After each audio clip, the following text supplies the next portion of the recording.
अपन normally बात करें तो we can call it is serum. ठीक है, ये क्या होता है कि आपके ब्लड को थीन करेंगे, थीन ब्लड होता है, उसको सेपरेट करेंगे, तो सेपरेशन के बाद में वी आर गेटिंग सीरम। तो what is the basic application of this serum? तो सीरम क्या होता है कि serum is the colourless watery fluid of blood and lymph containing no cells which erythrocyte, leukocyte and platelets are suspended. Okay, it is obtained from the separating the whole woman. आपका क्या होगा कि आप जैसे कि आपका ब्लड है, ठीक है, ब्लड को आप क्या करोगे, सेपरेशन करोगे। सेपरेशन किसके थ्रू करोगे? आपकी जो भी मशीन होगी सेंट्रीफ्यूज के थ्रू, सेंट्रीफ्यूज के थ्रू सेपरेट करोगे, तो आपको क्या मिलेगा? सीरम मिलेगा। तो serum is the whole blood. After जब आपका होल ब्लड होता है, उस ब्लड को आप सेपरेट करोगे, सेपरेशन के बाद में you will getting the this serum. ठीक है, इसकी सीरम एंटीबैक्टीरियल हो सकता है, ये एंटीबैक्टीरियल होता है, उसके बाद में एंटी टॉक्सिक होगा, इसके टॉक्सिन्स के अगेंस्ट में लड़ेगा, और ये है ना एंटीवायरल भी होगा, एंटीवायरल होगा और एंटी बैक्टीरियल भी होगा। तो ये कुछ मोटा मोटा इसके ये रहते हैं, इसके एडवांटेज रहते हैं। तो आप इसको एनिमल ब्लड से भी you will be getting it from the. तो उसके बाद में आप बात करेंगे कि ये जो रहते हैं ना सीरा, इसमें इसके कुछ एंटीटॉक्सिन्स भी रहते हैं। तो टाइप्स ऑफ एंटीटॉक्सिन्स, सीरम आप होल ब्लड से गेटिंग करोगे, होल ब्लड से ही ये मिलता है। अब बात करेंगे टाइप्स ऑफ एंटीटॉक्सिन। ठीक है, एंटीटॉक्सिन कितने टाइप्स के होते हैं? तो डिप्थीरिया फर्स्ट जो आपका आता है, diphtheria antitoxin.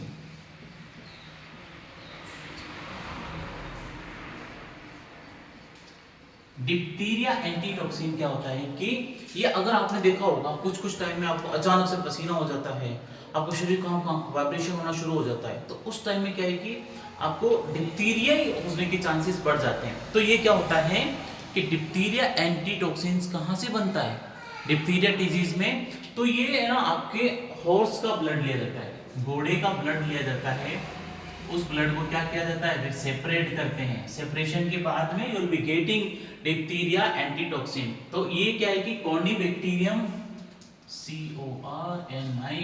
CORNIBACTERIUM, corynebacterium diphtheriae, DIPTHRIA, corynebacterium diphtheriae नामक बैक्टीरिया के द्वारा डिप्थीरिया एंटीटॉक्सिन जनरेट होता है। और ये है ना आपको है ना 1 से 2 वीक पहले आप इसको लगा सकते हैं। इसको बनाने के लिए मेथड्स क्या होते हैं? तो आपको क्या होता है कि कॉर्निबैक्टीरियम जो भी होगा ना प्रिपरेशन करने के लिए, तो कॉर्निबैक्टीरियम डिप्थीरी जो वायरस है ना, इसको क्या करते हैं, आप ग्रो करवाते हैं 37 डिग्री सेंटीग्रेड पे आप इसको ग्रो करवाओगे।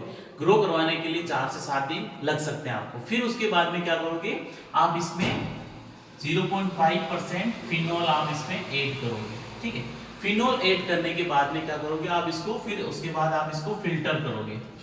ठीक है, फिल्टर करने के बाद में after that what you have to do, उसके बाद में क्या करोगे, उसको है ना फिल्ट्रेट क्रूटॉक्सिन हो जाएगा। फिर आप क्या करोगे, सिलेक्शन ऑफ हॉर्स, फिर आप है ना हॉर्स का सिलेक्शन, जो घोड़ा जिससे आप निकालने वाले हो ना उसका क्या बोलते हैं, आपको एंटीटॉक्सिन आरबीसी देने वाला है, होल ब्लड देने वाला, उस घोड़े को आप हेल्प से, फिर उसके बाद उस होल ब्लड से उस होल ब्लड को क्या करोगे, आप सेपरेट करोगे, सीरम सेपरेट करोगे। ठीक है, उस होल ब्लड से आप सीरम सेपरेट करोगे। सीरम सेपरेट करने के बाद में उसके बाद में क्या है कि सीरम सेपरेट हो गया, तो उस कंडीशन में क्या होगा कि आप फिर क्या करोगे, एक्टिव इम्यूनाइजेशन ऑफ हॉर्स को एक्टिव इम्यूनाइजेशन के लिए आप उसको आईएम रूट से डोज दोगे, उसको 5 ml आप उसमें इंसर्ट करोगे। तो उसके बाद में क्या है कि 10 दिन के बाद में आप उसको ब्लड विड्रॉल करोगे, उसमें आप डिप्थीरिया एंटीटॉक्सिन आप उसमें घोड़े में इंसर्ट करोगे। फिर 10 दिन बाद उसको होल ब्लड निकालोगे। ठीक है, तो होल ब्लड निकालने के बाद में आप उसको क्या करोगे, 10,000 से 30,000 IU डिप्थीरिया एंटीटॉक्सिन मतलब आप है ना नॉर्मली उसमें आप आईएम रूट से ये आप वहाँ से जनरेट हो जाएंगे, आपके हॉर्स के अंदर से वो जनरेट हो जाएंगे। तो प्रॉपर आप टेक्निक यूज करने के बाद में you have to use in the various pharmaceutical. लेकिन क्या होता है कभी कभी आपके ना स्किन रश कर देता है, देखा होगा किसी को स्किन रश, खुजली होना शुरू हो जाती है, उसके बाद में ना स्किन रिएक्शंस होना शुरू हो जाता है। डिप्टीरिया एंटीटॉक्सिन क्या है कि 10,000 IU 10 ml वायल टेम्परेचर में इसको रखा जा सकता है। उसके बाद में अब बात करेंगे नेक्स्ट जो होता है, कभी कभी आपने देखा होगा ना कुछ पेशेंट में क्या होता है जब उनको कोई चोट लगती है, ठीक है, चोट लगने के बाद में उनको एकदम ना अजीबोगरीब हरकतें शुरू हो, उनको झटके आना शुरू हो जाते हैं। तो उस कंडीशन को क्या होता है टिटेनस बोलते हैं। तो टिटेनस क्या क्या क्लोस्ट्रिडियम टिटेनी नामक ये इसके द्वारा होती है। सेकंड वन जो है कौन सा एंटीटॉक्सिन बनाएंगे अपन, टिटेनस, टिटेनस का एंटीटॉक्सिन बनाएंगे। तो टिटेनस एंटीटॉक्सिन में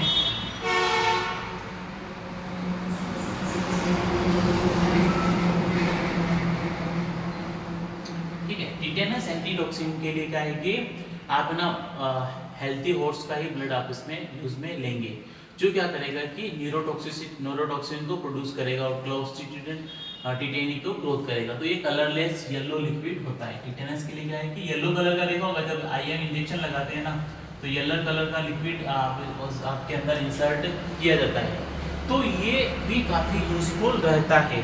तो ये प्रिपरेशन भी क्या होती है डिप्टीरिया एंटीटॉक्सिन की तरह ही बनाई जाती है, और ये 10,000 से लेकर के 3,000 तक IU तक काम में ली जाती है। उसके बाद में इसका स्टोरेज 2 to 8 डिग्री सेंटीग्रेड तक हम लोग करते हैं। उसके बाद में नेक्स्ट जो आता है आपका बोटुलिनम एंटीटॉक्सिन्स, थर्ड है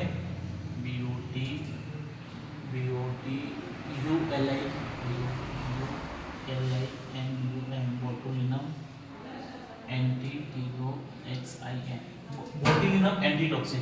बोटुलिनम बोर्टुसुलिज्म एंटीटॉक्सिन के थ्रू ये बनता है।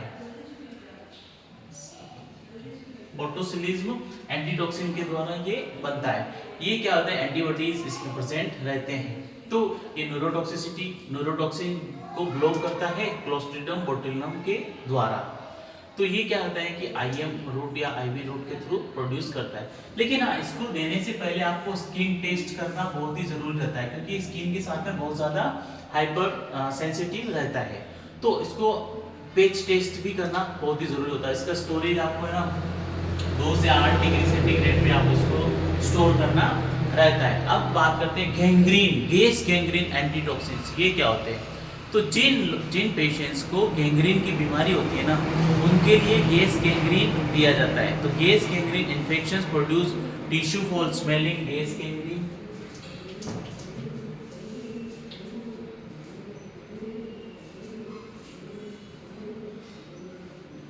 गैस गैंग्रीन एंटीटॉक्सिन, ठीक है। गैस गैंग्रीन एंटीटॉक्सिन्स क्या होते हैं, infection produce tissue for foul smelling in a gas gangrene. So it is characterized necrosis of muscles and soft tissue disruptions. Antitoxin produced by the Clostridium species known as alpha toxin and is present in antigen used for immunizing the horse. तो इस polymicrobial in nature. तो ये इसको है ना antitoxic globulins obtain करके purification करेंगे serum को, और स्पेसिफिक पाउडर न्यूट्रलाइजिंग करेंगे क्लोस्ट्रिडियम ओडिलियमस के साथ में। तो इसकी जो नॉर्मल एक तो आपको गंदी स्मेल आती है, आपके स्किन में नेक्रोसिस फीवर होने के चांसेस बढ़ जाते हैं। तो ये मोटा मोटा आपका सीरम हो गया। अब नेक्स्ट अपन बात करेंगे, यहाँ पे आपको कोई डाउट है तो you can ask in comment box, otherwise we can go to the next.